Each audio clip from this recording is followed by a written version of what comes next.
आजकल पूरे देश में बागेश्वर धाम के प्रमुख धीरेन्द्र कृष्ण शास्त्री की बहुत, कोई उन्हें चमत्कारी कहता है, कोई उन्हें अंतर्यामी कहता है, कुछ लोग उन्हें पाखंडी कहते हैं, लेकिन धीरेन्द्र कृष्ण शास्त्री खुद को पक्का सनातनी बताते हैं।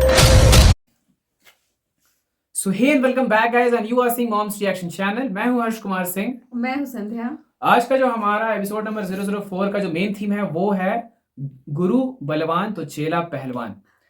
चलिए आज के इस एपिसोड को हम देखते हैं और आप शायद समझ गए होंगे कि ये हम बात किसके बारे में कर रहे हैं। तो बागेश्वर धाम के जो शास्त्री जी हैं उन्होंने जो ये बातें कही हैं उन्हीं की बात को रखने के लिए आप और हम चलिए मिलके देखते हैं कि किस तरह से गुरु पहलवान है और गुरु बलवान है और चेला पहलवान है। तो चलिए ये हम देखेंगे अभी आपकी अदालत एपिसोड में। आइए हम देखते हैं आज के हमारे 4th पार्ट ऑफ रिएक्शन। चलिए।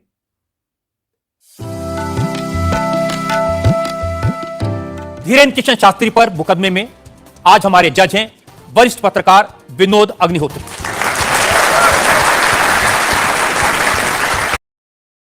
इससे पहले कि मुकदमा शुरू करें, इल्जाम सवालात का सिलसिला शुरू करें, आज के जज विनोद अग्निहोत्री की इजाजत चाहेंगे आज की कार्रवाई शुरू करने के लिए। इजाजत है मुकदमा शुरू करने की। और इससे पहले कि पहला इल्जाम लगे शास्त्री जी पर, एक नजर डालते हैं शास्त्री जी के लाइफ पर।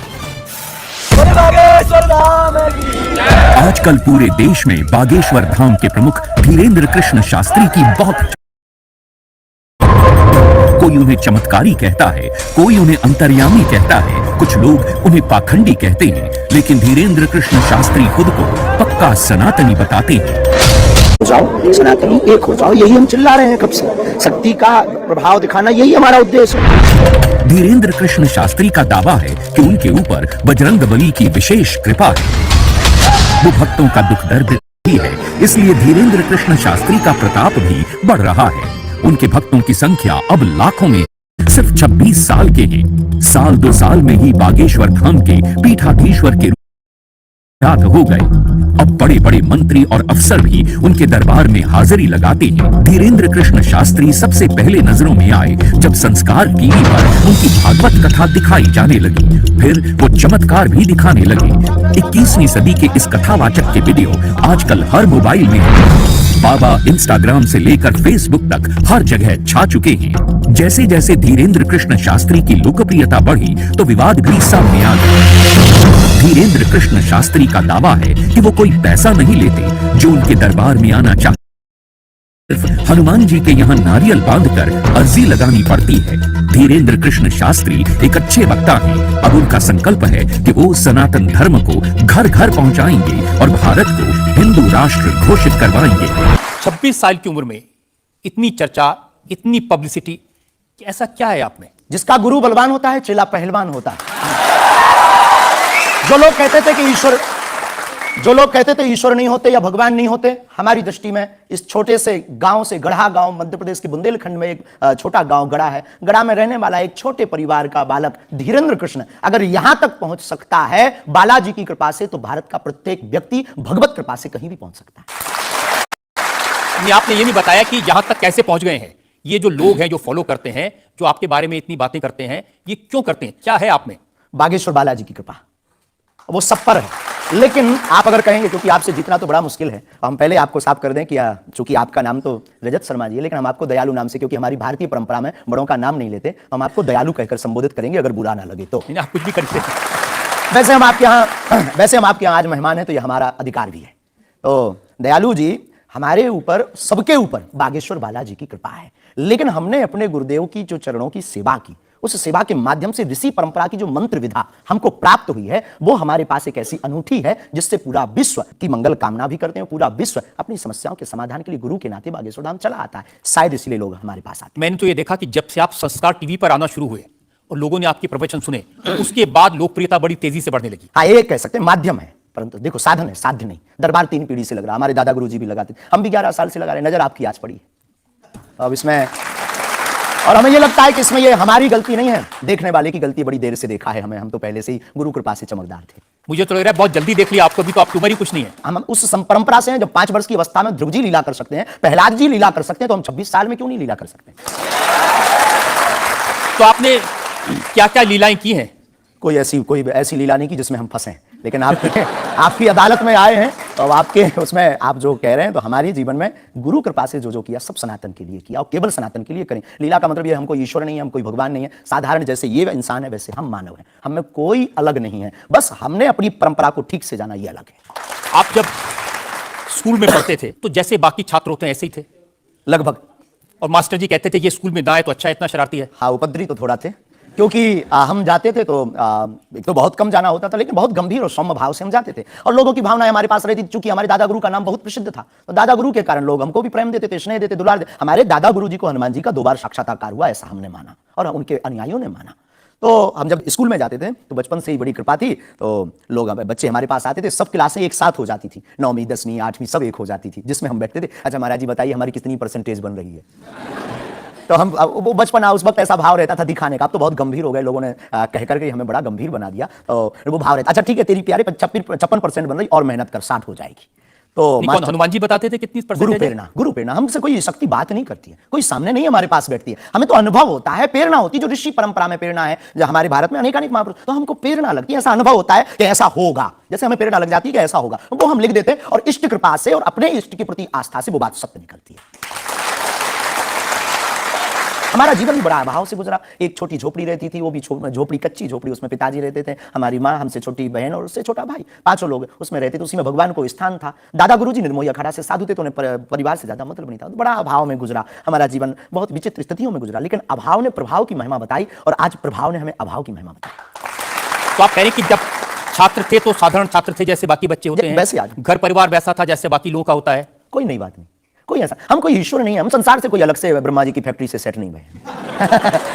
हम जैसे दुनिया है वैसे हम हैं, बस गुरु परंपरा और हनुमान जी की कृपा क्या होती है, शायद हनुमान जी ने और गुरु ने हमको चुना ये ललकार कर बताने के लिए, हमें लगता है हमारा। इस देश में तो बहुत सारे लोग हैं जो हनुमान जी के भक्त हैं, है करोड़ों लोग। हाँ, मंगलवार को शनिवार को मंदिरों में जाते हैं, व्रत रखते हैं, प्रसाद चढ़ाते हैं, तो हनुमान जी ने आपको क्यों पकड़ा? कुछ ज्यादा ही घनिष्ठता होगी हमारी, उनको ज्यादा मोहब्बत हम पर आई होगी, लेकिन इस करोड़ों लोगों में हनुमान जी के लाखों भक्त हैं, उन्होंने अपने लिए मांगा और हमने पूरी विश्व के लिए मांगा। इसीलिए हमें लगता है कि हम में और बाकियों में अंतर। देखिए आपने क्या मांगा, इसके कुछ वीडियो मैंने देखे हैं। आप लोगों से कह रहे हैं कि आपके पास जितना चाहे दान दे दो, अपना मकान दे दो, फ्लैट दे दो, बंगला दे दो, घोड़ा दे दो, गाड़ी दे दो, सोना चांदी, बैंक, एफडी, मंगलसूत्र, अंगूठी, लुगाई लड़का छोड़ के सब मुझे दे दो। ये हमारा डिस्क्लेमर रहता है दरबार के पहले का।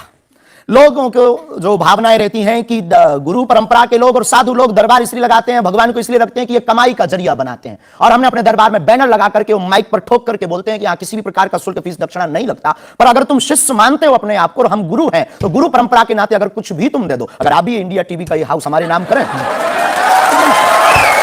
हमें कोई दिक्कत, और लेते भी हैं। लेना बुरा नहीं है, उपयोगिता बुरी है, लेकर के उसका सदुपयोग करते या दुरुपयोग करते। हम लेते हैं, कोई अगर देता है तो स्वीकार करते गुरु के नाते। हम उस परंपरा से जहां अंगूठा तक दान गुरु को दे दिया जाता है, हम भी लेते हैं। कितना कमा लेते हैं?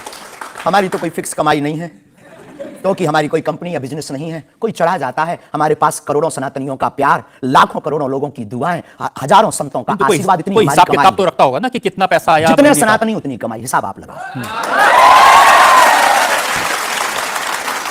ज्यादा बातें इसलिए होती हैं क्योंकि आप चुप स्टंट करते हैं पब्लिसिटी के लिए। आप ऐसी बातें कह देते हैं, आप कहते हैं कि बिना वीजा के हनुमान जी रावण की लंका में घुस गए थे। ये जो मॉडर्न युवान भाई बहन है, इनको लंका प्रवेश के बारे में बताएंगे तो इनको ये लगता है कि ये घिसी पिटी बातें इनके दादा परदादा बताते रहे, ये बेचारे ऊब गए। इनको कुछ ऐसा चाहिए कि उस अध्यात्म से कनेक्ट हो पाए। मुझसे फोन पे बात की। हाँ बिल्कुल, हम वही बोलने ही वाले थे। लगता है आज हमारी शक्ति आपके पास पहुंच गई। तो हमें आपको समझाना है, रावण से फोन का बात का मतलब सबके अंदर रावण बैठा है। कोई ऐसा दुनिया में नहीं जो गलत कृत्य देख रहा, गलत कर रहा और सच जानते हुए चुप है, वो रावण की दृष्टि का आदमी। तो हनुमान जी लंका गए, इसको इन युवाओं को कैसे जोड़े? इन्हें तो बीजा पाठपोष फॉरेनर ये शब्द पता है, तो इनसे कनेक्ट करने के लिए हमारा अध्यात्म इतना विशाल और इतना अथाह है कि उसमें कुछ भी आप डाल दो। आप सोच रहे हैं कि आपको अध्यात्म पता है, इनको नहीं पता? इस देश की जनता को आपसे ज्यादा अध्यात्म पता है? ऐसा हमने नहीं कहा। हमें अपने हिसाब का पता है, उन्हें अपने हिसाब का। वो अपने में श्रेष्ठ हैं, हम अपने में अपनी कोशिश कर रहे हैं, विद्यार्थी। हमने ऐसा कभी नहीं कहा कि हम श्रेष्ठ हैं, और ये आरोप हमें नहीं लगता कि ठीक है। आपका ये कहना कि मेरे पास एक गधा है जिसमें वाईफाई है, और वो प्लेन में भी वाईफाई चलता है। ये मजाक की बातें नहीं है। लोगों की दृष्टि से, भावनात्मक दृष्टि से देखा जाए तो ये बहुत गहरा विषय है। मजाक की दृष्टि से अगर कोई देखेगा तो देखो, जाकी रही भावना जैसी प्रभु मूलत देखी तिन तैसी। भगवान की कोई लीला को सिर्फ रासलीला को उठाते हैं, लेकिन हम तो महाभारत भी उठाते हैं। तो अपनी अपनी दृष्टि है, हम ये मजाक में नहीं कहते। हम उनको बताना चाहते हैं कि हमारे देवी देवताओं से जो हमारे इष्ट की परंपरा की जो निशानी है वो अगर नजदीक रहे, गुरु की निशानी अगर नजदीक रहे, माता पिता की बातों की निशानी नजदीक रहे, तो बेटा कभी गलती नहीं करेगा, वो चार चांद लगाता रहेगा। शास्त्री जी, इसको कहते हैं आप अंधों के शहर में आईना बेचने की कोशिश कर रहे हैं। ऐसा हमारा भाव नहीं है, अपितु हमारा भाव यह है कि उस केवल वाईफाई को हम बताते नहीं, उसकी महिमा भी बताते हैं और दरबार में आने वाले लोगों को उसकी महिमा का अनुभव भी कराते हैं। तो फिर वो जो बात मजाक की है ना, वो फिर अध्यात्म, आस्था, ईश्वर से जुड़ करके नास्तिक भी आस्तिक बन जाता है। देखिए, आपको भोले भाले लोगों को बताना चाहिए कि भाई ये मैं मजाक में कह रहा हूं, विनोद हम कहते हैं, और ये मैं असल हम में बहुत बार बोलते हैं विनोद हम कर रहे हैं, हम बहुत बार बोलते हैं। अब कोई हमारे विनोद को सीरियस ले ले तो वो उसका निजी अनुभव है। तो अब मैं लोगों को बता दूं कि एक बार बगैर टिकट पकड़े गए थे आप रेलवे में। हाँ, ये तो बताना चाहिए, बिल्कुल पकड़े गए थे, लेकिन ये भी बताइए कि हम टीटी से ही 1100 रुपया लेकर आए थे। उसी टीटी से लेकर आए थे, और जिस वाईफाई की आपने चर्चा की उसी वाईफाई की दम पर उसके बाप का नाम बताकर लेकर आए थे।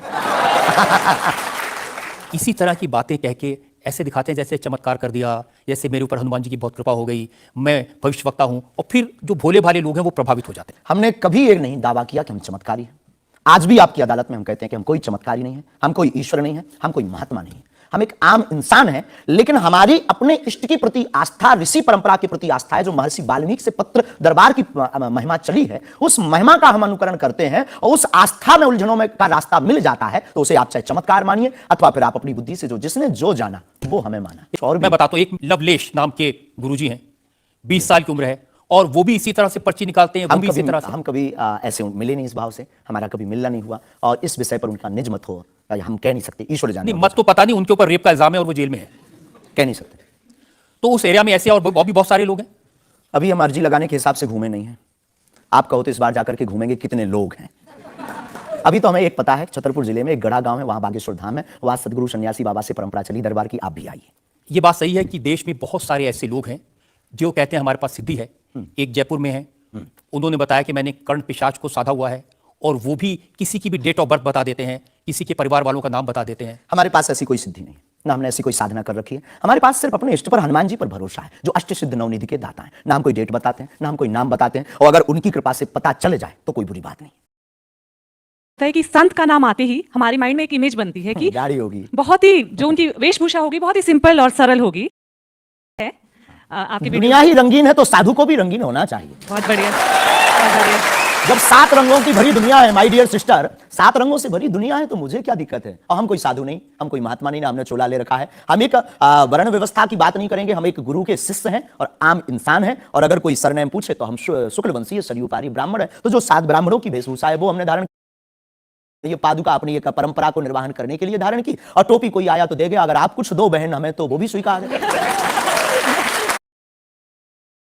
दक्षिणा लेते हैं, जो कपड़े पहनते हैं, जो कपड़े जिसके दिए पहनते हैं उससे भी कुछ पैसा लेते हैं। आज तक ऐसा कोई मिला नहीं है, खोज जारी है।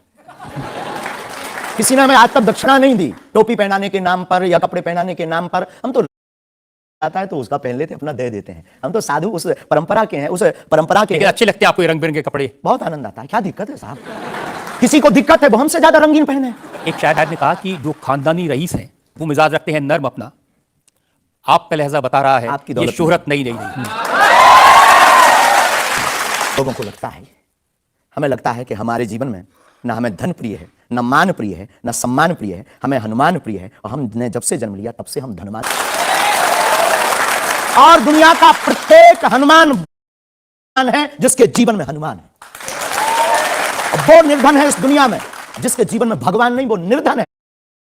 हो और धनवान हनुमान हो, और उनका भक्त अगर रंगीन ना हो, पीला लाल ना हो, जब हनुमान जी लाल देह लाली जैसे हो सकते। तो जैसा कि आप सभी ने देखा कि आपकी अदालत में बागेश्वर धाम के पीठाधीश्वर धीरेन्द्र कृष्ण शास्त्री जी ने कितनी अच्छी तरीके से रजत शर्मा का हर सवालों का जवाब बहुत ही अच्छी तरीके से दिया। और आज का ये शो देख के हमें तो बहुत मजा आया। आपको अच्छा लगा या नहीं, इसमें कौन सा पार्ट सबसे आपको ज्यादा अच्छा लगा, वो आप हमारे कमेंट सेक्शन में जरूर कमेंट करके बताइएगा। तो आप कुछ बोलना फिर चाहेंगे? मिलते हैं कुछ नए के साथ नए वीडियो। अगर आपको कुछ भी अगर और अलग देखना हो तो प्लीज मेरे कमेंट सेक्शन में बताएं बताइए आप लोग। हाँ, कि आप लोगों को क्या देखना है और किस टॉपिक पे ज्यादा किस इंटरेस्ट तरह है की टॉपिक आपको पसंद है। हम कोशिश करेंगे कि हम उस तरह की टॉपिक ले आए और उस पर रिएक्शन वीडियो बनाए। तो मिलते हैं फिर नेक्स्ट एपिसोड में, एपिसोड नंबर 005 में, ऐसे किसी इंटरेस्टिंग फैक्ट के साथ, इंटरेस्टिंग रिएक्शन वीडियो के साथ और इंटरेस्टिंग टॉपिक के साथ। Until that, see you soon, take care, bye bye, जय श्री राम।